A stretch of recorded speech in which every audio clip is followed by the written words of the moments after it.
நான் பிரேமா. அப்பா வந்து மேஷனா இருக்காங்க. நான் வந்து படிச்சது எல்லாமே கவர்மெண்ட் ஸ்கூல்ல படிச்சேன். எங்க அப்பாவுக்கு வந்து நாங்க 2 பேர் பொண்ணு. எல்லாம் சொல்லுவாங்க, எதுக்கு பொம்பளை பிள்ளைய படிக்க வச்சுட்டு படிச்சு என்ன ஆக போகுது அப்படிதான் சொல்லுவாங்க. ஆனா அப்பா வந்து என் பொண்ணு வந்து அவ சொந்த கால்ல நிக்கணும் அப்படின்னு சொல்லிட்டு என்ன படிக்க வச்சாங்க. கவர்மெண்ட் காலேஜ் ஆஃப் இன்ஜினியரிங் திருநெல்வேலியில இசி டிபார்ட்மெண்ட் கிடைச்சது. எப்படியாவது வந்து அம்மா அப்பா வந்து ஒரு நல்ல வீடு கட்டி கொடுத்துடணும் அப்படிங்கிற ஒரு எய்மோட படிச்சுட்டு இருந்தேன். 7th செமஸ்டர்ல வந்து எங்களுக்கு நான் முதல்வன் மூலமா செமிகண்டக்டர் இண்டஸ்ட்ரி அப்படிங்கறத வந்து தெரிஞ்சுக்கிட்டோம். நான் அந்த கோர்ஸ் படிச்சேன். இன்டர்வியூ ப்ராசஸ் அதை முடிச்சேன்.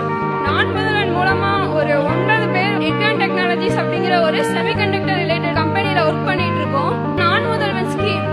ஸோ அது மட்டும் இல்லைன்னா வந்து என் லைஃப் இப்படி ஆயிருக்குமான்னு தெரியல.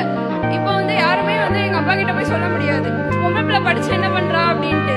என் அப்பா வந்து இப்ப ரொம்ப பெருமையா இருப்பாங்கன்னு நினைக்கிறேன்.